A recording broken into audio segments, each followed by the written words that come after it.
Audio Jungle.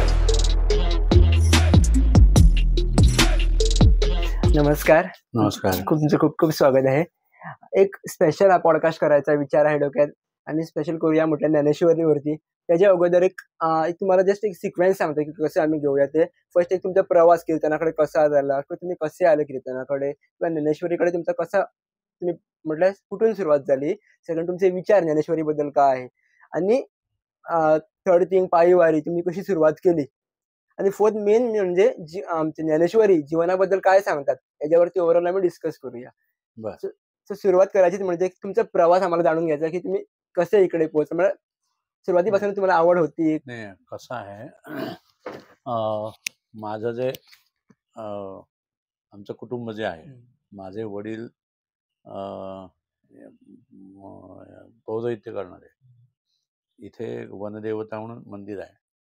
त्या मंदिरात माझे वडील अर्चक म्हणून होते, म्हणजे पुजारी म्हणून होते. आम्ही सगळी तिथेच लहानाचे मोठे झालो.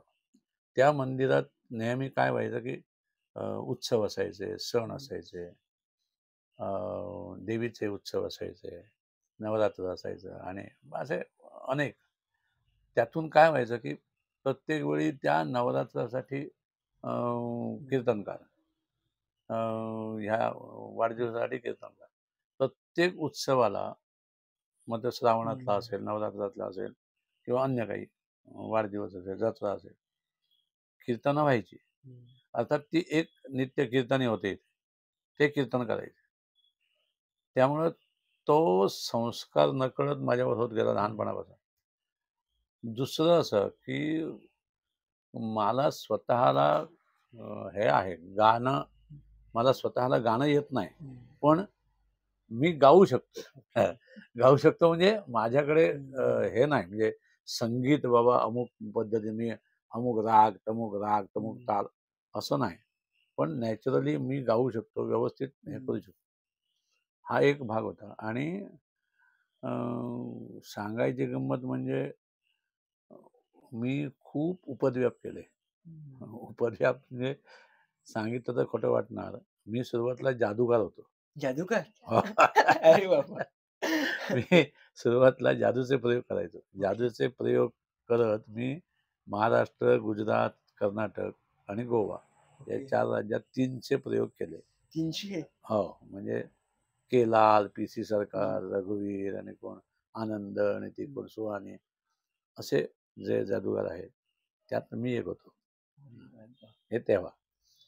पण हे कधी 1982, 83, 84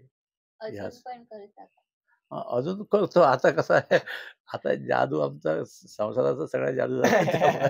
त्यामुळे आता जादू करायला हरकत नाही, पण जादू बंद करायचं मागचं कारण असं की जादूचे प्रयोग जे असतात त्यात शेवटचा जो प्रयोग असतो तो ते भूत महाल म्हणून असतो. आणि भूत महाल म्हणजे तिथे ते भूत बित नाचतात बित असं दाखवतात. अर्थात तसं काही नसतं ते, पण दाखवायचं असतं म्हणजे लोकांना हेच करण्यासाठी, मनोरंजनासाठीच असतो. झालं असं की मी जादूचा प्रयोग करायचो. आता EDC हाऊस जिथे आहे तिथे कला अकादमीची पहिलं थिएटर होतं. तुम्हाला माहिती नसेल कदाचित, पण जुन्या लोकांना माहिती आहे. तिथे पॉवर हाऊस होतं आधी. ते पॉवर हाऊस कन्वर्ट करून त्यांनी थिएटर केलं होतं. कला अकादमीचं पहिलं थिएटर ते. त्या थिएटरमध्ये सलग 3 प्रयोग करणारा पहिला जादूगार गोव्याचा मी. अरे बाबा. हा. आणि माझे जादू पडावेत म्हणून एक गोव्यातलाच आणि एक कीर्तनकार, त्याने खूप प्रयत्न केले, पण जादूचे प्रयोग झाले माझे. पण हे सगळं झालं असताना झालं असं की एक दिवशी माझ्या वडिलांनी सांगितलं, उदय हे बंद करा, काय असलं ते भूतबित नाचवायचे नाही, अजिबात नाही. मी सांगितलं, आम्ही आप्पा म्हणायचं. मी म्हटलं, आप्पा तसं काय नसतं, ते भूतबित कुठे असतं. नाही नको ना, बंद. बाबा वाक्यम प्रमाण. त्या दिवशी मी सगळं ते बंद करून ठेवलं. माझे ते लाईट आणि हे होते ते एका लाईटवालीला दिले. कपडे जे होते ते हे होतं त्याला दिले. माझी जी हत्यारं होती म्हणजे लाकडी होती ती वाळवीन खाल्ली. लोखंडी होतं, त्याला गंज चढला. आणि पण मी त्याच्याकडे पुन्हा लक्ष दिलं नाही. नाही, संपलं तर संपलं. पण त्यावेळी त्रास नाही झाला तुम्हाला? म्हणलं एवढे तुम्ही शोज केले आणि अचानक नाही, सोडलं. शेवटी कसं असतं, काही गोष्टी अ, तुम्हाला मान्य कराव्या लागतात. उदाहरणार्थ, तुमच्या वडिलांनी तुम्हाला सांगितलं, हे करू नकोस. अर्थात तुम्ही ऐकणारे असाल तर जी गोष्ट आहे. सगळेच ऐकतात असं नाही. काही लोकांना तुम्ही काय वाटेल ते सांगा, मला मी काय हवं ते करणार, असं असतं. पण मी वडिलांचं मानणारा होतो. वडिलांनी एखादी गोष्ट मी समजावायचो त्यांना, असं नाही. पण त्यांनी सांगितलं, आग्रह धरला, हे नाही करायचं म्हणजे नाही करायचं. सोडून द्यायचं. मग मी सोडून दिलं. अशा बऱ्याच गोष्टी मी सोडून दिल्या. त्यातली ही एक गोष्ट. आता दुसरी गोष्ट काय झाली, त्यानंतर मी व्यवसायाकडे वळलो. आमचं इथे दुकान होतं इथे. आणि सगळं त्यात, म्हणजे पिन टू एरोप्लेन असं जे म्हणतो आपण. म्हणजे सुईपासून तुम्ही काय म्हणाल ते सगळं त्यात दुकानात असायचं. अगदी कपड्याचे बस्ते सुद्धा आम्ही काढलेत. म्हणजे 2 लग्नांचे बस्ते मी काढलेत. बस्ते म्हणजे माहिती आहे ना, लग्नाला लागणाऱ्या ज्या साड्या, कपडे आणि काय अमुक-तमुक, हे सगळं मी केलेलं आहे. म्हणजे म्हणू शकता मिनी बिग बाजार. हां, मिनी बिग बाजार तेव्हा. हे कधी 82, 84, 86 त्यानंतर काय झालं, त्यानंतर लग्न झालं माझं. 88 लग्न झालं. पण त्याच्या आधी मोटरसायकलची एजन्सी घेतली होती. काय काय प्रयोग केलाय तुम्ही? खूप खूप तेच सांगतो मी. म्हणून उपद्व्याप म्हटलं मी सुरुवातीला. मोटरसायकलची एजन्सी घेतली. उत्तम चालली. डिझेलची motorcycle. First time in India. पण ती कंपनी थोडीशी फसवी निघाली. त्यामुळे त्यात मी डुबलो. ₹75,000 काढले होते लोन. त्यावेळी. 165 रुपये झाले. 165 लाख, म्हणजे 1,65,000. 75,000 काढले होते. 1,65,000. आणि घरावर जप्ती यायची इथपर्यंत पाळी आली. म्हणजे हेच चालत नाही, काय करणार. पण भगवंत होता, त्यानं कसं तरी त्यातून बाहेर काढलं. ते बंद झालं. आता पुन्हा काय. मग पुन्हा हरिओम, पुन्हा सुरुवात केली. दुकान चालू होतं तोपर्यंत. पण मग मी असा विचार केला की काहीतरी वेगळं करावं. गॅसची एजन्सी घेतली. गॅस माझा उत्तम चालत होता. पण गॅसची झाली हे गंमतच. 1990 गोष्ट आहे ती. सप्टेंबरमध्ये काहीतरी मी एजन्सी घेतली. 100 कनेक्शन्स काढले मी.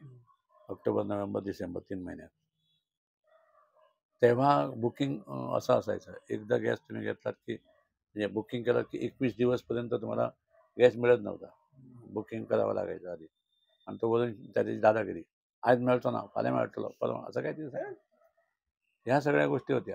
त्यात झालं असं की आमचं लगेच मिळत होतं. त्यामुळे लोकांनी आमच्याकडे हे केलं.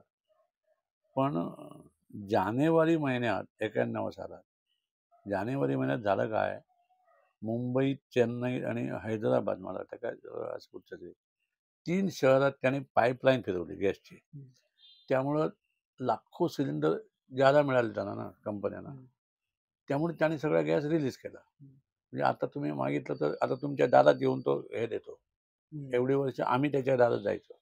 आता तो तुमच्या दारात येतो सिलेंडर हवा काय विचारायला. आणि झालं हे करता करता पुन्हा तेच. इथून मी एक एजन्सी, माझी एक ब्रांच सावंतवाडीत सुद्धा घातली होती. झालं ते डुबलं. पुन्हा हरिओम. पण स्वस्त बसणं माझ्या ह्यात नाहीच. मी एरिया सेल्स मॅनेजर होतो एका फ्रीज कंपनीचा, कॅल्विनेटर नावाची. ते कॅल्विनेटर, तेव्हा कॅल्विनेटर म्हणून तो ब्रँड होता. त्यानंतर तो मर्ज झाला वर्लपूलमध्ये. मग ती वर्लपूल झाली. वर्लपूलचा एरिया सेल्स एक्झिक्युटिव्ह होता. पण झालं असं, मला शिकायचं होतं. हुशार असून सुद्धा मी 11वीत नापास झालेला विद्यार्थी. नापास अशासाठी की अक्कल नव्हती म्हणून नव्हे, मला कळत नव्हतं असं म्हणून नाही, पण मस्ती होती. आणि त्यामुळे ते मी म्हटलं आता हे माझ्या बरोबरचे 11वी झाले, आम्ही तेव्हा 11वी SSC. आता तुम्ही लोकांच्या 10वी SSC. आमची 11वी. 11वी झाल्यानंतर कॉलेजमध्ये गेलो. पहिलं वर्ष, दुसरं वर्ष करायला, फर्स्ट इयर, सेकंड. आणि मी तिथेच. मग मलाच लाज वाटायला लागली. मग मुंबईत गेलो. मुंबईत एक विवेकानंद क्लासेस म्हणून आहेत. तिथे जाऊन एक्सटर्नल हे घेतलं आणि SSC झालं. तेव्हा एकच बोर्ड होता, पुणा बोर्ड. ही सगळ्यात अगोदरची गोष्ट, बिफोर एजन्सी आणि बिफोर एजन्सी आणि सगळं. 1973, 74, 73 ची माझी बॅच SSC मध्ये. तर तिथे जाऊन हे घेतलं, SSC झालं. पण तोपर्यंत ते ग्रॅज्युएट झाले होते. त्यामुळं पुन्हा ते गेले पुढे आणि मी मागे राहिलो. मग मी एक्सटर्नल BA केली. BA केली ते हिस्ट्री घेऊन BA केली, इतिहास. मग मला इच्छा होती की मला MA करायचं. पण MA करायला नोकरी, धंदा, उद्योग, अमुक सगळ्या ह्या गोष्टी यातून ते हे होत नव्हतं. मग काय करायचं असा विचार करता करता एक्सटर्नल MA करायचं. सब्जेक्ट कुठचा घ्यायचा हा विचार आल्यानंतर इथे जवळपास तो सब्जेक्ट नाही. उस्मानिया युनिव्हर्सिटीला तो सब्जेक्ट आहे, पब्लिक ॲडमिनिस्ट्रेशन, जनव्यवस्थापन. मग तिथे मी गेलो आणि ती MA केली. पण त्या दरम्यान इथे मी जेव्हा वर्लपूलमध्ये होतो तेव्हा त्यांना मी आधी सांगितलं होतं डिसेंबरमध्ये माझी परीक्षा असणार आहे, तेव्हा मला सुट्टी लागेल, आता मला सुट्टी देऊ नका. त्याने नो प्रॉब्लेम, चलेगा.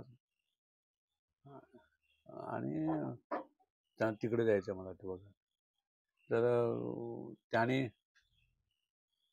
तेव्हा म्हणून सांगितलं.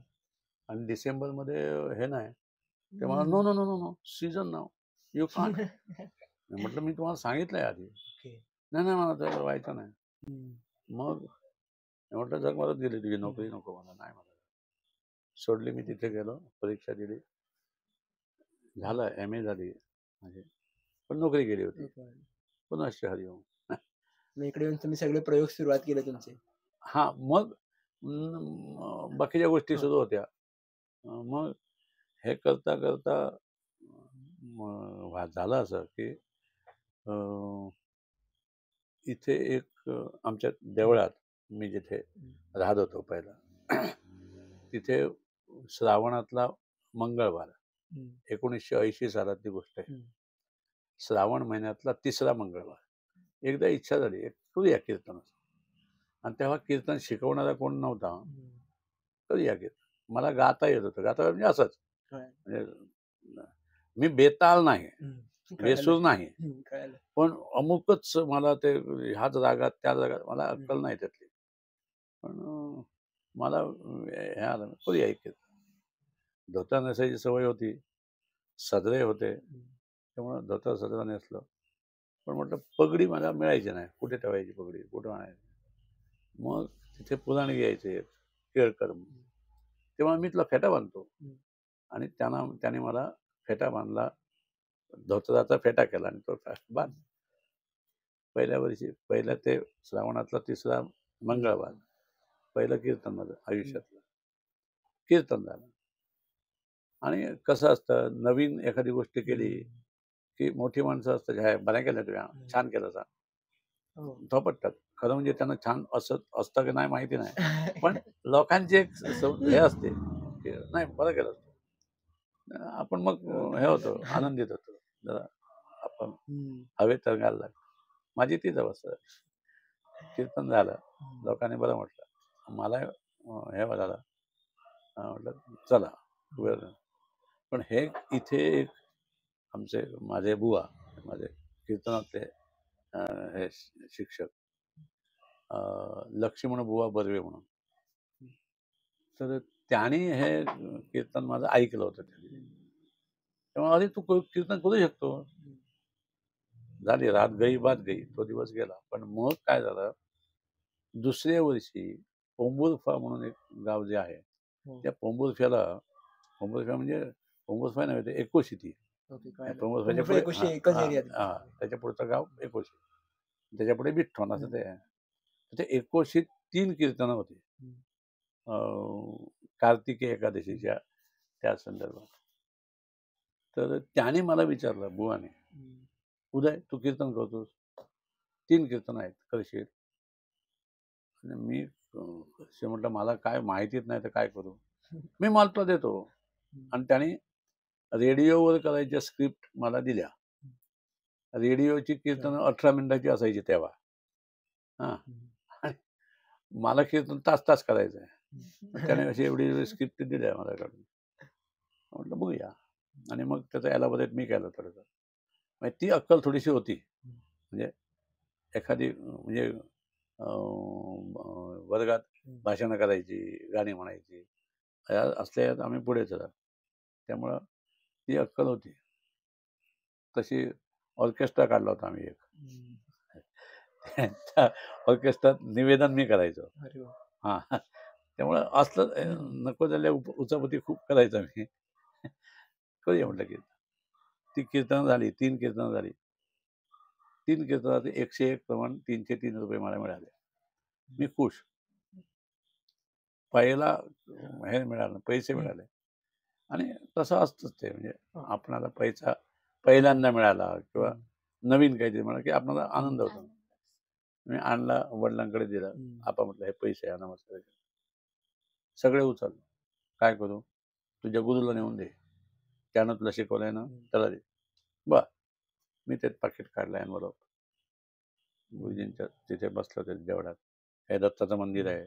तिथे त्यांचं हे तिथे ते पुजारी म्हणून होते आणि कीर्तनकार, खूप प्रसिद्ध कीर्तनकार.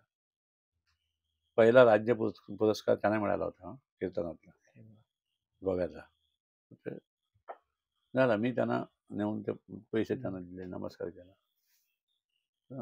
हे कसले पैसे? म्हटलं 3 कीर्तनं झाली त्याचे पैसे. मी घ्यायचो नाही पैसे, अजिबात द्यायचं नाही, घेऊन जा. मी सांगतो मी द्यायचो नाही, घ्यायचो नाही, ते सांगतात मला द्यायचं. असं आमचं तू मे झालं, 5-7 मिनिटं अशी चालली.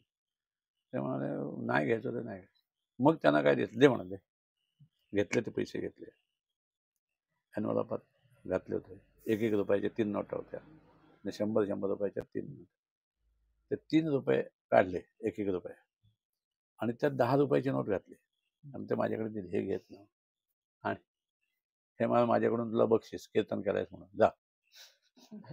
आता त्याने दिलेला प्रसाद ना तो, मग तो मी घेतला, तर ठेवला. आणि तो हल्लीपर्यंत म्हणजे मला वाटतं 1996-97 पर्यंत माझ्याकडे ते पाकिट आणि ते पैसे तसे होते. म्हणजे एक गुरुजी हे म्हणून ठेवलं होतं. पण त्यानंतर कधीतरी मी नसताना आमच्या सहभागीने कुठे ते काढले, झालं, ते संपलं. पण त्यानंतर रुची निर्माण झाली, कीर्तन करायची रुची. आता कीर्तन करायचं म्हणजे त्याला जे वाचन हवं. वाचन हवं म्हणजे काहीतरी अवांतर कसली तरी अर्नाळकरांची रहस्य कथा वाचून उपयोग नाही ना. कीर्तनातलं काहीतरी असायला हवं. म्हणून मग ते साठवत गेलो. हे आता त्या ताईनं मी मगाशी सांगितलं होतं, हे सगळं जे भांडार आहे हे एक साठवत हे करत गेलेलो. आणि मग हळूहळू त्यांच्याकडे मी शिकत होतो. काही वर्ष त्यांनी शिकवलं मला. पण त्यानंतर पुस्तकं घेतली मी आणि कीर्तनाला सुरुवात केली. आता कीर्तन करायला लागल्यानंतर मग लक्षात आलं की दिसतं तितकं सोपं नाही. एकदा बडबडणं खूप सोपं. समजा मी आता तुमच्याकडे समजा कीर्तनाला आलो. आज मी एक काहीतरी सांगितलं. तुम्हाला ते आवडलं म्हणून तुम्ही उद्या बोलवणार, पण उद्या म्हणजे पुन्हा कधी तेच काय सांगणार, नवीन काहीतरी सांगायला बरं त्या लेवलचं व्हायला होतं. कसं असतं, एक स्टँडर्ड असतो आपला. हा, ते ऐकायला होतं की हा, पण ते त्याच लेवलला यायला म्हणतोय, आज गेला फुकट, असं होऊन उपयोग नाही. म्हणून मग नवीन विषय शोधायचे, त्यात नाविन्य काय आणायचं ते बघायचं. आणि असं करून कीर्तनाला सुरुवात केली. मग कीर्तन करता करता मग लक्षात आलं की दिसतं इतकं सोपं नाही ते. आणि दुसरं असं लक्षात आलं, हे ज्ञानदेव, नामदेव, एकनाथ, तुकाराम हे आमच्या डोक्यावर बसतात येऊन. त्यांना खूप काय काय सांगायचं आहे आम्हाला. आणि मग मी तो तुकाराम काढला, तो ज्ञानदेव काढला, नामदेव काढला. नामदेवाची गाथा एवढी, तुकारामाची एवढी, ज्ञानेश्वराची एवढी. अरे हे इतकं काय सांगतात आम्हाला, आम्हाला अक्कलच नाही ते घ्यायला. मग ते मोरोपंत आहेत, मग ते कितीतरी संत वाङ्मय, कितीतरी. आता इथे खाली दिसतं तुम्हाला ते सगळं वाङ्मय, संत वाङ्मयच आहे. हे संत वाङ्मय आणि पुराण कथा. म्हणजे पुराण कथा कशा म्हणजे उदाहरणार्थ आता आत्ता वटसावित्री झाली परवा. वटसावित्रीची कथा. मग काय म्हणे, तो सावित्री आणि सत्यवान कुठे गेला, तो झाडावर चढला होता, पडला आणि तो मेला. मग ती धावा करायला लागली. मग तो यम आला, मग त्यानं पाय धरले यमाचे त्यानं, आणि मग तिनं सांगितलं ना मला जीव परत देत. त्यानं जीवनदान दिलं. झाली कथा संपली. आणि ह्याने जाऊन घेऊन जायचा बायकाने, तिथे सुतं बांधायची आणि आरती पेटवायची आणि घरी यायचं. मग मी विचार केला, हे असं इतकं साधं असेल तर मग मूर्खपणा आहे. मग कुठच्या झाडाला बांधायचं चालतं ना. मग तो वडच कशाला हवा, पिंपळच कशाला हवा, तुळसच कशाला. म्हणजे एक विशिष्ट झाडांना आम्हाला हेच करायला सांगितलंय. मग ते का हवं असं बघताना मग लक्षात असं आलं की दाखवायची कथा एक आहे आणि प्रत्यक्षात वेगळी आहे. वेगळी कशी, तर उदाहरणार्थ आता ती सावित्री, वट म्हणजे वडाची झाड. वडाचं झाड का निवडलं त्याने? कारण त्याचं असं की बायका आपापल्या घरात त्या कोंदट वातावरणात असतात. घरातलं म्हणजे स्वयंपाकघर. आता मॉडर्न झाली, आता तर तिला एक्झॉस्ट फॅन लावतात आणि काय खूप आहे. पण जुनी जी घरं असायची, अजूनही जुनी घरं आहे, तिथं असं कोंदट वातावरण स्वयंपाक खोलीत. त्यात फोडणीचा वास, त्यात मग ह्याचा वास, कांद्याचा वास, अनेकातला वास, लसणीचा वास, आणि त्याच्यात बरोबर मांसाहारी करणार असेल तर मग त्या मासळीचा वास, अनेकातला वास, आणि त्यात सगळं तिथं गुदमरायची ती. मग तिला पर्याय काय? तिला शुद्ध हवेत जायला हवं, न्यायला हवी. मग काय करा? वटसावित्री करा. वड हा एक झाड असा आहे की जो 24 तास ऑक्सिजन देतो. अशी काही झाडं आहेत. वड आहे, औदुंबराचं झाड आहे, तुळशीचं झाड आहे, आणि बाकी सगळी झाडं दिवसाचं ऑक्सिजन देतात आणि कार्बन डायऑक्साईड घेतात, पण रात्रीचं कार्बन डायऑक्साईड देतात आणि ऑक्सिजन घेतात. म्हणून मग वडाकडे माणूस झोपला तरी चालतो. औदुंबराच्या झाडाखाली साक्षात्कार होतो. साक्षात्कार होतो म्हणजे काय? तो रात्र दिवस ऑक्सिजनच देतो, बाकी काय देत नाही. ऑक्सिजन देतो आणि कार्बन डायऑक्साईड घेतो. हा एक कारण. पण आणि कारण झालं काय, त्या वडाच्या झाडाकडे जवळ जर खणलत तुम्ही 5 मीटरच्या परिसरात चारी बाजूने, तर पाणी लगेच लागतं. दुसरं, वडाचं झाड, त्याच्या ज्या पारंब्या असतात, त्या पारंब्याची शेवटची टोकं पिवळी पिवळी, ती टोकं जर तुम्ही कापलीत आणि जर ती वाटलीत आणि ते तेलात घालून उकळलीत, खोबरेल तेलात, आणि ते जर तेल डोक्याला लावलं तर केस आपले वाढतात, काळे होतात, जाड होतात. नवीन प्रयोग ऐकला मी. तर तसंच तोच रस जर पोटात घेतला तर अपत्यहीन महिला जी असते, जिला अपत्य नाही, मूल नाही, त्या महिलेला मूल होतं. तोच रस जर पोटात घेतला तर पाईल्स म्हणजे भगंदर म्हणतात त्याला हिंदीत, म्हणजे गुदद्वाराला काटे येतात आणि त्रास होतो संडास व्हायला. त्या रसाचं जर सेवन केलं आणि प्याला जर, तर ते सगळं बंद होतं. आणि एक आहे, नॉर्मली जे असतं मूळ ते खालून वर येतं. वड एकच असा आहे, तो वरून खाली येतो. वरून खाली येतो आणि तो खाली राहतो, राहायला तर तिथेच राहतो. ते घट्ट झालं, पुन्हा आला की पुन्हा. म्हणजे यांचं आता लग्न झालंय ना, यांना आता ही ह्या घरातून त्या घरात गेली, त्या घरात म्हणजे कुठच्या वेगळ्या घरात, जे घर त्यानं बघितलंय नाही कधी आयुष्यात, अशा घरात नवरा वेगळा, म्हणजे नवरा म्हणून एक कोणतरी, तिथं सासरा म्हणून, सासू म्हणून, जावई म्हणून, आणि कोण सगळे. हे सगळं आईबापाचं नाव सुद्धा लावायचं नाही, नाव त्याचं लावायचं, नाव आडनाव काय सगळं त्याचं, तिथे राहायचं आणि इतकं करून सगळ्यांना जवळ करायचं. तिथे गेल्यानंतर बरीच सून म्हणून तिनं हे करायला हवं असेल तर सगळ्यांना एकत्र करायला हवं. हे वर काय दाखवतो, वरून पिंपळ खाली आली फांदी की तो घट्ट होतो, ह्याला धरून ठेवला त्याला धरून ठेवला तर मग तो वटवृक्ष होतो. म्हणजे सगळ्यांना सांभाळून ठेवतो सगळ्यांना. हा, हे त्यातून शिकायचं आहे. आणि त्यानं तो कोण, तो यम नावाचा माणूस कोण आला, जो देव, त्यानं म्हणे त्याला जीवनदान दिलं. शब्द बघा, जीवनदान. जीवन या शब्दाचा संस्कृतला अर्थ म्हणजे पाणी. त्यानं काय केलं, तो आला, त्याला जेव्हा लक्षात आलं की हा पडलाय, त्यानं तिथे खणलं, त्याला पाणी मिळालं, त्यानं काढलं आणि मारलं. मारल्यानंतर तो सावशीत झाला. मेलेला माणूस जिवंत कोणच करत नाही.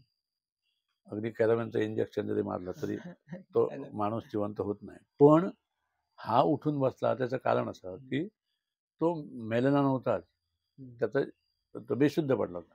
आणि आपण आता ग्रामीण भाषेत तसं म्हणतो, अरे त्याचा जीव गेला. मग त्याला नाकाला कांदा लावला, नाकाला साबण काय हे चांबडं लावलं आणि तो जिवंत.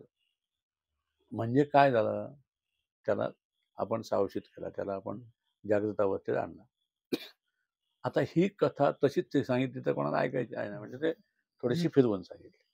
अशा प्रत्येक गोष्टी मी बघत गेलो. मग ती वटसावित्री असेल, नाहीतर अनेक गोष्टी कथा असेल. त्या कृष्णाच्या कथेत कृष्ण जन्म आता पुढे व्हायचा आहे. कृष्ण जन्माष्टमीला असं सांगितलं जातं की तो ह्यानं वसुदेवांची टोपली त्या कृष्णाला घेतला होता, बालकाला, आणि त्याचा पाय म्हणे बाहेर होता, आणि त्या बालकाच्या पायाचा अंगठा त्याला लागला पाण्याला. तो इथपर्यंत पाण्यात चालत होता, तो नदीला पूर आला होता यमुनेला, आणि तो पाया लागल्यानंतर सगळं पाणी म्हणे उतरलं, आणि दोन ह्या बाजूचं पाणी इकडे, ह्या बाजूचं इकडे, मधून वाद झाली असं सांगितलं जातं. कीर्तनकार सांगतात. साधी गोष्ट आहे, इथून पाणी मी ओतलं, इकडे खाली फ्लो आहे, असं मध्ये थांबेल असं पाणी इथेच नाही थांबायचं ना. मग त्याने काय केलं, याचा अर्थ असा की तसं पाणी थांबलं नाहीच, पण त्याच्या मागची भूमिका जी आहे की त्यानं त्या बाळाला तिकडे पोचवला.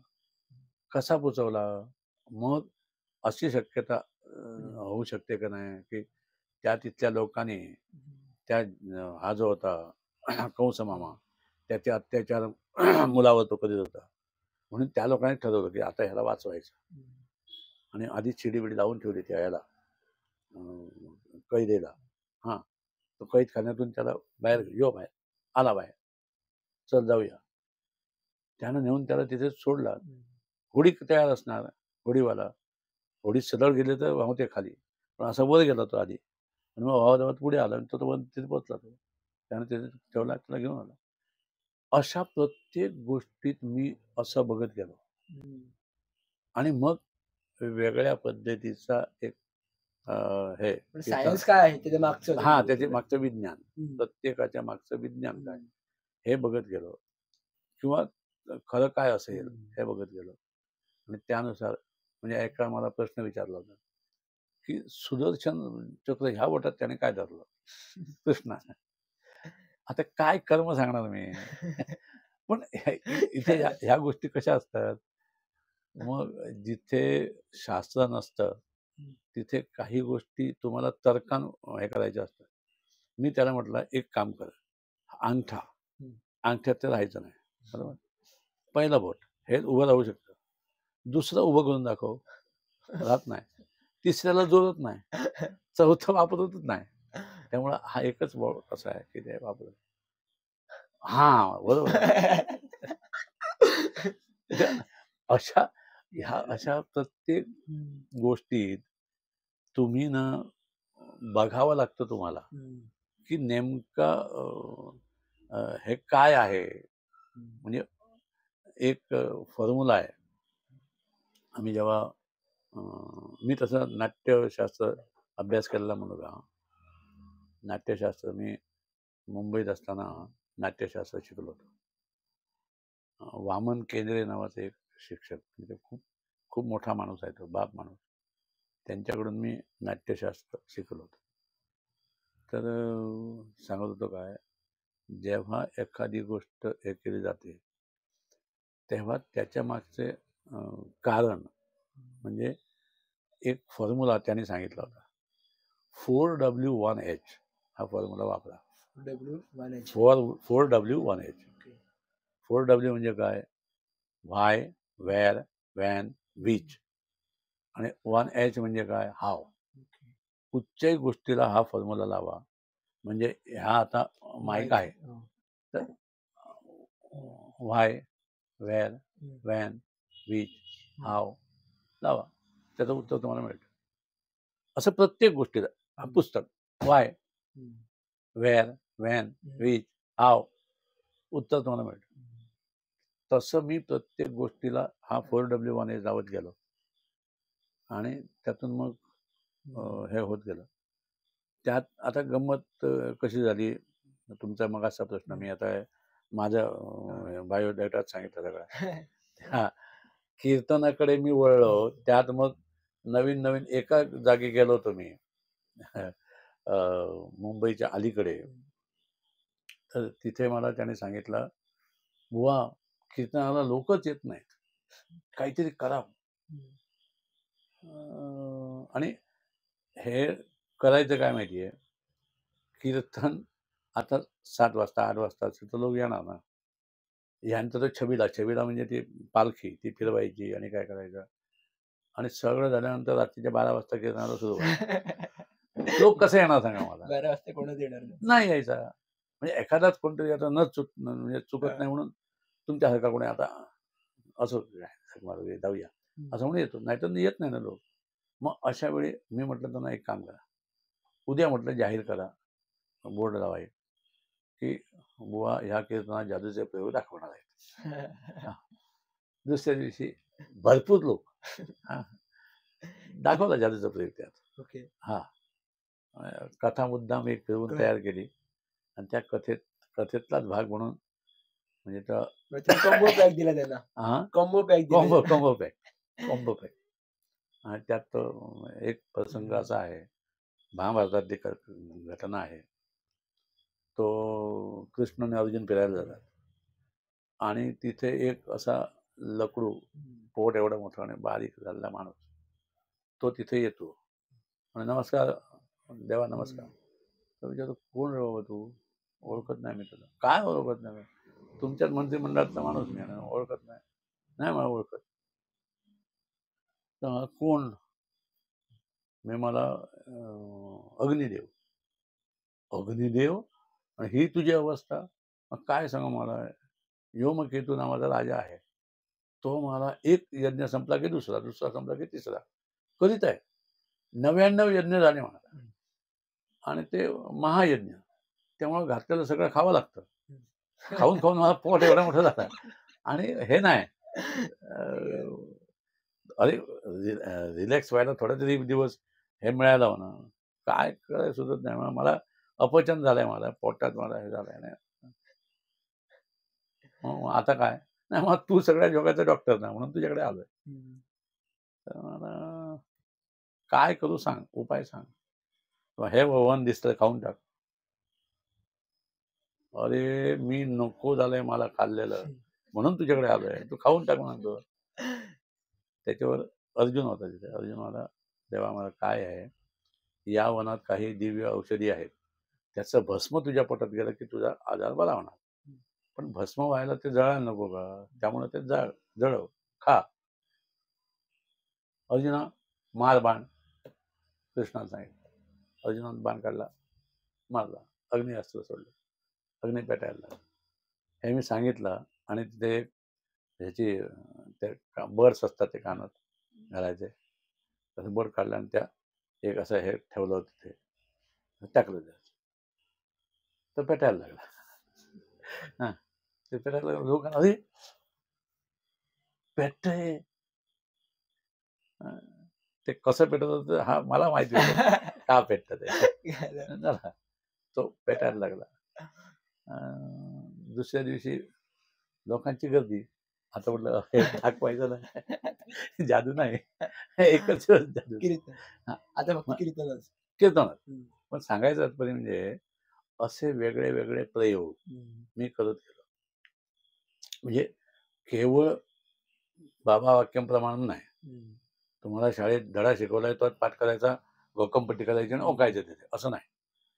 मग त्यात वेगळेपणा काय असू शकतो, मग चाल वेगळी कशी करू शकतो आपण, किंवा वेगळ्या पद्धतीने कसं मांडू शकतो, असं करत करत मी हे करत गेलो. त्यात मग मला बऱ्याच गोष्टी मिळाल्या. म्हणजे आता ती भगवद्गीता ज्ञानेश्वराने ज्ञानेश्वरी या रूपात आणली. तिचं नाव खरं भावार्थ दीपिका, ज्ञानेश्वरी नाही. ती ज्ञानेश्वरी या रूपात त्याने आणली. ही 9,000 श्लोक आहेत ह्या ओव्या. तुकारामाने ज्ञानेश्वरी आणली, भगवद्गीता आणली, 100 अभंग लिहिले फक्त. त्यांची हे आहे. त्या एकनाथाने भागवत एवढा मोठा ग्रंथ आहे, त्यातल्या दशमस्कंधावर टीका लिहिली आणि एकनाथी भागवत म्हणून प्रसिद्ध केली. म्हणजे ह्या माणसांची बौद्धिक पातळी किती उंच होती हे लक्षात आलं. आणि मग कधी म्हटलं हे काहीतरी करायला हवं ना, म्हणजे काहीतरी आपण अभ्यास करायला हवा ना. नुसतंच आपलं ते हात लावायचा, नमस्कार करायचा, फुल ठेवायचं, जायचं, उपयोग काय नाही. मग त्याचा दगड ठेवला तरी तोच होणार ना, असं नाही चालत. जेव्हा याबद्दल आपण जेव्हा तुम्ही हे करता, म्हणजे एखादी गोष्ट बघायला जाता, तेव्हा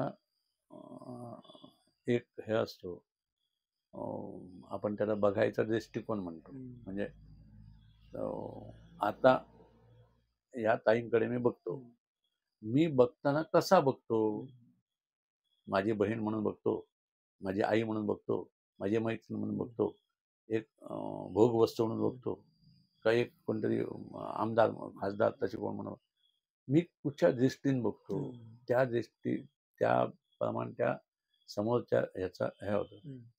सो प्रत्येकाकडे बघायची नजर जी असते, दृष्टी जी असते, ती जशी तुमची असेल तसं हे होत गेलं. आता झालं असं, आता तुम्ही मगाशी मला विचारलं होतं त्या वारीच्या संदर्भात काय करत तुम्ही, वारीचं काय अर्थ सांगतो, मग परत ज्ञानेश्वरकडे येऊया. कीर्तन करत होतो मी, बाहेर जात होतो, म्हणजे इंदोर, भोपाळ, ग्वाल्हेर, झाशी, गुना चालूच होतं कीर्तन तुमचं. हो. त्या ह्याच्यानंतर मोटरसायकल आणि गॅसच्या सिलेंडरच्या नुकसानीनंतर एक दिवस असं ठरवलं की आता सगळं बंद, आता फक्त कीर्तन करणार. कारण मला भगवंताने यातून वाचवला. जप्ती आली घरावर आणि नोटीस काढली, अमुक तारखेला ऑक्शन, इथपर्यंत आलं. त्या भगवंताने मला वाचवला. जर तो भगवंत मला यातून वाचवत असेल तर मग मी आणि त्यात कशाला जाऊ, मग त्या भगवंताचं काय ते करायचं असं ठरवलं आणि ते करायला ते चालू होतं. कीर्तन चालू होती. झालं असं की एक दिवशी एक माणूस आला तुमच्यासारखा आणि त्याने मला विचारलं, बुवा आमच्याकडे मला सत्संग आहे, तुम्ही येता? म्हटलं कसलंच भाऊ सत्संग, म्हणजे काय करता तुम्ही? मला काय माहिती नाही. तर त्यांचा एक मंडळ आहे आणि ते मंडळ प्रत्येक वर्षी पंढरपुरात जात होतं. पण ते बस घेऊन जातात, अजूनही जातात, आणि तिथे त्यांची एक जागा आहे, त्यांचं बिल्डिंग आहे, इमारत आहे, त्या इमारतीत राहतात. एकादशी करतात आणि घरी येतात. जाताना बसवर, येताना बसवर, त्यांचीच बस असते. तर मला, आणि ते लोक काय करतात, प्रत्येक वद्य अमावस्या, वद्य एकादशी, 2 एकादशी असतात, एक शुद्ध पक्षात आणि एक कृष्ण पक्षात. तर कृष्ण पक्षातली म्हणजे वद्य पक्षातली त्या एकादशीला ते आज तुमच्याकडे आला, उद्या याच्याकडे, परवा माझ्याकडे, असं फिरत फिरत त्या वर्षी त्या एकादशीला त्याच्याकडे हे होतं आणि ते सत्संग म्हणतात. तिथे यायचं, बसायचं, गप्पा गोष्टी करायच्या, एक दोन आरत्या म्हणायच्या आणि खानपिण करायचं, घरी जायचं. त्याला सत्संग. तर मग त्याची इच्छा अशी झाली, नाम ह्या विषयावर बोलाल तुम्ही काय? म्हटलं बोलूया. नाहीतरी माझा विषय तो आहे ना, नाम तुम्ही सांगितलं नाम, आणि काय सांगितलं आणि काय, मला काय. मग मी नामस्मरण हा विषय घेतला आणि 1 तासभर बोललो त्याच्यावर. त्यानंतर खानपान सुरू झालं. त्याने काय आणलं होतं ते प्रत्येकाला, आणि बसलो होतो गप्पा करत. तर मला, बुवा माझ्या मनात म्हणा आहे, इथून पंढरपुरात चालत जायचं गोव्यात. म्हटलं जाऊया. नाही पण मग नाही आला तर लोक. म्हटलं तू आणि मी आहे का नाही, घेऊया गुढी, जाऊया. म्हटलं काय होईल तो होईल. आणि मग त्या दृष्टीने विचार चक्र सुरू झालं. मग मोटरसायकल काढली आणि मोटरसायकलीन इथून पंढरपुरात पहिला.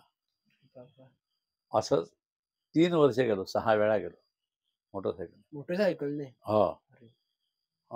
गेलो वाटेत. मग आता किती, तेव्हा सुद्धा मूर्खपणा कसा बघ. इथून आम्ही डिचोलीपर्यंत चालत गेलो. आता चालायला हवा ना आम्हाला, साधारण वेळ किती लागतो बघा. तर साधारण एक 10-12 मिनिटं लागतात 1 किलोमीटरला. आणि 4 किलोमीटर म्हणजे इथून डिचोलीपर्यंत 4 किलोमीटर शांतादुर्गा हायस्कूलपर्यंत. 15 चौक 60, 1 तास जास्तीत जास्त. 1 तास सुद्धा लागत नाही नॉनस्टॉप मध्ये. मग किती, 55 मिनिटं लागतात. 4 किलोमीटरला 55 मिनिटं. मग आपला सोपा आहे ते, 20 किलोमीटर जाऊ शकतो. 55 गुणिले 4, म्हणजे 5 चौक 20, 220 मिनिटं, म्हणजे 3 तास. इझी. 5 वाजता निघालो की 7 8 पोचणार. कॅल्क्युलेशन बरोबर आहे, कॅल्क्युलेशन चूक नसते. पण अडचण कशी असते, जेव्हा तुम्ही प्रत्यक्ष चालताना, तेव्हा चालताना पहिला अर्धा किलोमीटर 1 किलोमीटर तुम्ही पळत जाऊ शकता. पुढचा जो किलोमीटर असतो तो चालत जाता, त्याच्या पुढचा कसा तरी जाता, आणि त्याच्या पुढचं आई बाबा काका मामा सगळे आठवतात. अशी ती अवस्था असते. पण फॉर्म्युला आम्ही घेतला होता. आम्ही इथून तिथे जायला किती 365 किलोमीटर, डिवायडेड बाय अमुक, म्हणजे एका दिवसाला अमुक किलोमीटर. आम्ही 20 किलोमीटर सकाळी, 20 संध्याकाळी. सांगायला खूप सोपंच आहे, आकडेमोड सोपी. आणि पहिल्या वर्षी आम्ही जेव्हा गेलो, पहिला मुक्काम आमचा रात्रीचा इथून त्या टिळाली नगराच्या खाली, त्या टिळाली ह्याच्या खाली, इथून किती किलोमीटर, जवळजवळ 40 किलोमीटर. दुपारचं जेवण आम्ही त्या भेडशीत घेतलं, भेडशीच्या पुढे. अरे चालून चालून नको झालं आम्हाला, इतके हाल झाले तुला सांगतो. पण झालं कसं तरी ते. पण मग विचार केला, हे म्हटलं असं आहे, उपयोग नाही. म्हणजे प्रत्यक्ष चालणं आणि हे खूप वेगळं असतं. मग आम्ही ते सोडलं. मग पुन्हा दुसऱ्या वर्षी जाताना दुसरी स्टेशन्स तयार केली आणि हे केलं. पण त्यातून एक झालं की त्या पंढरपुराच्या त्या विठ्ठलाचं थोडंसं वेड लागला आम्हाला. वेड लागला म्हणण्यापेक्षा तो विठ्ठल आमच्या डोक्यावर येऊन बसला, आणि परिस्थिती अशी व्हायला लागली की गेलो नाही तर चेन पडत नाही. गेलो जायच्या शिवाय राहिलो, चेन पडेना. त्यामुळे मग हे 2008 सालात सुरुवातीचा पहिला प्रयोग आम्ही केला. 9 साला, 2009 साला. मग दुसऱ्या वर्षी गेलो, तिसऱ्या वर्षी गेलो. पहिल्या वर्षी 54 लोक होते, दुसऱ्या वर्षी 100 झाले, तिसऱ्या वर्षी 150 लोक झाले. असं करत करत आम्ही लोक वाढायला लागले. पण मग कसं असतं, एक ह्याचा फॉर्म्युला आहे. फॉर्म्युला म्हणजे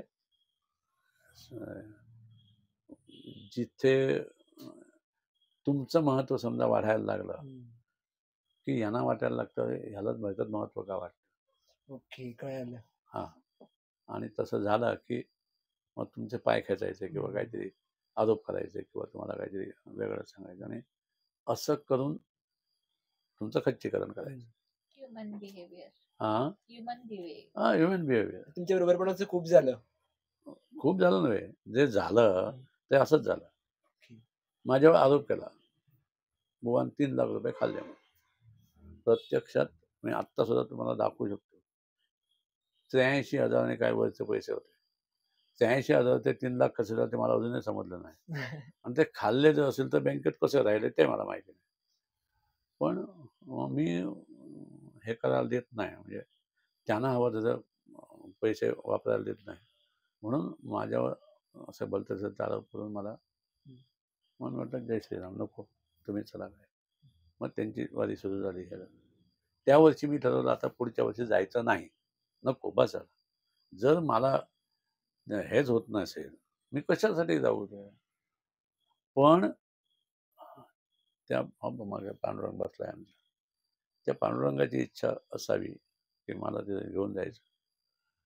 पुढच्या वर्षी माझे काही हितचिंतक होते, काही मुलगे होते, ज्यांना आम्ही इतके आमचे ते काय म्हणतात त्याला, अशा गट्टी झाली होती, मैत्री होती की बुवान सांगितलंय ना ते करायचं. कशासाठी म्हणतो विचारत नाही. अजूनही ते आहे. अगदी तितक्याच लेवलचा अजूनही आमचा हे आहे. तर ते म्हणाले बुवा लोकांनी काही करू दे, आरोप घालू दे, आम्हाला खात्री आहे तुम्ही पैसे खाल्लेत नाही, जायचं म्हणजे जायचं. अरे म्हटलं नको, मला पुन्हा ते होणार नका, नाही करायचं. नाही म्हटलं, जायचं म्हणजे जायचं. आणि मग 18 लोक आम्ही चौथ्या वर्षी, 3 वर्ष हे झालं, चौथ्या वर्षी तिथून बाहेर पडलो. नवीन चूल 18 लोक. त्याच्या आधी त्या गटातल्या एका माणसानं मला विचारलं, तुझ्या बापाचे पैसे काय विचारलं होतं. माझे बाप वर काढला होता. दुसऱ्या एका माणसानं मला विचारलं, तुझ्या बापाची भांडी का म्हणून, आयदाना तुझ्या बापाची. त्यामुळं मला ते थोडंसं, कारण आमच्यावर संस्कार नाही. आमच्या घरात किती मी चिडलो किंवा हे झालं, मी जास्तीत जास्त अतिशहाणा तो इथपर्यंतच माझी राहील. त्याच्यापुढे अपशब्द आमच्या तोंडात येत नाही, कोणाच्याच घरात येत. तर त्यांना त्यांचे बाप उद्धरल्याशिवाय त्यांचा दिवसच सुरू होत नाही. त्यामुळं म्हणजे इथे एक उदाहरण, ते सांगत नाही उदाहरण, सगळं जग बघणार. पण असे ते हे लोक. त्यामुळं पण आमच्याकडे हे आले, मला जाऊया. मग 18 लोक आम्ही चौथ्या वर्षी गेलो. ते आमचं पहिल्या वर्ष माऊली वारकरी मंडळाचं. आणि मग पुन्हा श्री गणेशा सुरू झाली. पण आज ईश्वर कृपेनं असं आहे, आमच्याकडे आमची स्वतःची जागा आहे इथे वाठारे म्हणून. तिथे जवळजवळ 1800 मीटर जागा संस्थेची आहे. आमच्याकडे स्वतःची गाडी आहे. आमच्याकडे 500 लोक एका वेळी जेवू शकतील इतका स्वयंपाक करण्या इतकी भांडी आहेत, ताटं आहेत, पेले आहेत, वाट्या आहेत, सिलेंडर आहेत, शेगडे आहेत, सगळ्या पद्धतीचे हे आहेत. भगवंतान आमचीपणा सुरू केली. पण त्यानंतर मग आम्ही असं ठरवलं, उगीच कोगीर भरती 500 लोक 1000 लोक घेऊन गेला आणि ह्याला जेवण नाही, त्याला खाण नाही, त्याला झोपायला जागा नाही, असं करण्यापेक्षा थोडे लोक नाही ना, पण त्यांची सेवा व्यवस्थित व्हावी. आणि ती सेवा करत असताना आमच्या वारीत जे कोण आलेले आहेत आमच्या बरोबर, त्या कुठच्याही माणसाला तुम्ही विचारा, माऊली वारकरी मंडळाची हे कशी असते तर ते तुम्हाला सांगतील. म्हणजे माझं हे असं असतं, माझ्याबरोबर आलेला जो वारकरी आहे त्या वारकऱ्याला कुठच्याच पद्धतीनं त्रास होता कामा नये. त्यानं एकदा आमच्याकडे अमुक पैसे तितके दिले की त्या वारीत पूर्ण दिवस जबाबदारी आमची. त्याला जेवण हवं, त्याला झोपायची जागा हवी, त्याला आंघोळीसाठी पाणी हवं, जबाबदारी तुम्ही घेता पूर्ण जबाबदारी. यंदा आणि आम्ही त्यांना पायजमा, सदरा, महिला असली तर 2 साड्या, 1 स्कार्फ, पुरुष असला तर टोपी, 1 बटवा दोघांना, शिवाय 1 आयडेंटिटी कार्ड, हे सगळं आम्ही दिलं. 17 दिवस आमच्याकडे असतात. 17 दुणे 34, 35 जेवण आमच्याकडून जातात त्यांना. 17 ते 51, 52, 53 चहा, ते आमच्याकडून 17 नाश्ते, आणि ते नाश्ते करताना सुद्धा भाजीपाव आज खा, उद्या खा, परवा खा असं नाही. आज भाजी खाल्लीत ना, उद्या इडली, परवा आणि काय, असं व्हरायटी आम्ही ठेवतो. म्हणजे आमच्या यांना हे होऊ नये म्हणून. पाणी आम्ही चुकून सुद्धा बाहेरचा प्यायला देत नाही. आम्ही त्यांना पाणी, आमची बाटल्या असतात ते पाणी आम्ही देतो. असं करून आमचं आता व्यवस्थित हे चाललंय. हा झाला ह्याचा प्रवास. मग एक एक गोष्टी ह्या व्हायला लागल्या, आणि त्यातून मग मग कीर्तनाच्या ह्याला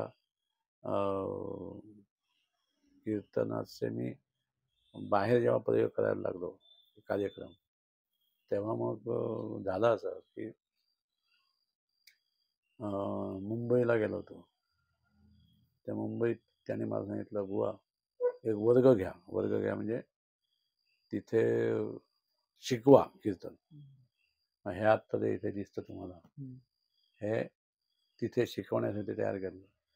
कीर्तनातले काव्य प्रकार, आर्या, साकी, दिंडी, झंपे, फटके, खटाव, पवाड्या, लावण्या, कटिबंध, पंचचामर, अश्वजाती, असं कितीतरी, म्हणजे मलाच माहिती असलेले 54 प्रकार आहेत.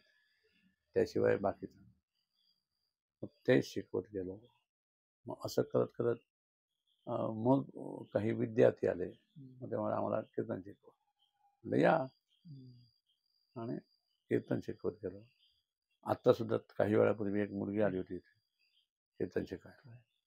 ते असं करत करत आता मग असं व्हायला लागलं, कीर्तन शिकवायचं असेल तर मला आधी शिकायला हवं, काहीतरी नवीन त्यांना सांगणार तर आधी मी तयार करायला हवं. म्हणून मग असे नोट्स तयार करायला लागलो. आणि मग त्या दरम्यान मग आमची वारी जात होती, त्यामुळं वारीत हरिपाठ हा आणि एक प्रकार असतो. हरिपाठ म्हणजे काय, तर हरिपाठ म्हणजे हे अभंग, हरिपाठाचे अभंग, हे आमच्या माऊली वारकरी मंडळाने छापलेलं पुस्तक. तर हे आहे 30 अभंग आहेत. मग ते पुस्तक छापून घेतलं. आणि हरिपाठ जेव्हा केला जातो, तुमच्या घरी हरिपाठ, मग काही वेळा मला बोलवतात. मग तिथे गेल्यानंतर नुसतंच काय येणार, मग काहीतरी बोलायचं. म्हणजे काहीतरी बोलायचं नाही, काहीतरी बोलायचं म्हणजे व्यवस्थित बोलायचं. हां, त्यामुळं मग ते नोट्स तयार करायला लागले. असं करत करत करता करता थोडीशी प्रसिद्धी झाली. ह्याच्यापर्यंत बातमी पोचली, सरकार दरबारात नोंद झाली. आणि सरकार एक दिवशी मला राजेंद्र केरकर माहिती आहेत ना, पर्यावरणवादी, राजेंद्र केरकर, एन्व्हायरमेंट, तर साखरेचं म्हणजे ह्याच्यातले, तर त्यांचा मला फोन आला की ते मला ओळखतात. ते इथे हायस्कूलात शिकवत होते, हायर सेकंडरीला इथे मोरगाव, त्यामुळे त्यांचे माझे परिचय आहे. त्याने मला फोन केला, बुवा तुम्हाला वर्ष किती? म्हटलं एकदम वर्ष. म्हटलं बाबा कशाला विचारले तुम्ही? नाही मला सांगा तरी. तर मला आता म्हटलं 60 झाली मला. हो बर, उद्या मला तुमच्याकडे माणूस येईल का? म्हटलं काय करायला येणार तो? नाही तो सांगणार मला काय. आणि त्याने फोन बंद केला. मला एक काय म्हणतात त्याला, बू आती है, तसं मला एक शंका आली. हे म्हटलं काहीतरी गौड बंगाल त्यांचा आहे.